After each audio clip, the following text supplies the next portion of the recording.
Hello everyone, welcome to my daily blog. আজকে ঘুম থেকে উঠে আমার খুব খিদে পেয়ে যায়, তাই বিছানা না গুছিয়েই নিচে চলে যাই। নিচে গিয়ে ব্রাশ করে চা বিস্কুট খেয়ে নিই। তারপর আয়নাতে কিছুক্ষণ দাঁড়িয়ে দাঁড়িয়ে ক্যাত মারার পর আমার মা বলে উঠল, মনা, মিক্সিতে একটু ডালটা পেস্ট করে দে না। তাই মায়ের কথা অনুযায়ী কাজে লেগে পড়লাম। এমনিতেই সকালে ঘুম থেকে উঠে মায়ের সাথে একটুখানি কথা কাটাকাটি হয়ে গেছে, তাই এখন মায়ের কথা শুনে নেওয়াই ভালো।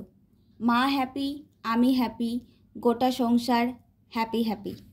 ডালটা পেস্ট করে দিলাম, হলো না, এখন মশলাও করে দিতে হবে। ঠিক আছে, কি আর করা যাবে, করে দিই। অবশ্য মশলাটা করার কথা আমিই বললাম। মায়ের কাজ করা অলমোস্ট ডান। তারপর ওপরে গিয়ে বিছনাটা সেট করে গুছিয়ে ফেলি, দিয়ে পড়তে বসে পড়ি একটু। আমার পড়া দেখে আর আজকে সকালের আকাশে রোদ ওঠেনি। একটু পড়তে না পড়তেই ঘুম পেয়ে যায়। রাতে এই ঘুমগুলো কোথায় থাকে কে জানে। তার মধ্যেই নিচ থেকে ডাক চলে আসে খাওয়ার জন্য, তাই আমি নিচে গিয়ে খেতে বসে পড়ি পেঁপে সিদ্ধ।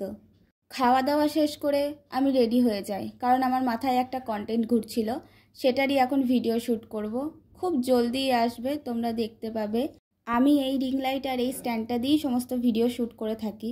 তারপর ভিডিও শ্যুট করে আমি চান খাওয়া সেরে নিই। চলো এখন ঘুমাতে যাব। টাটা, দেখা হচ্ছে নেক্সট কোনো ভ্লগে। বাই।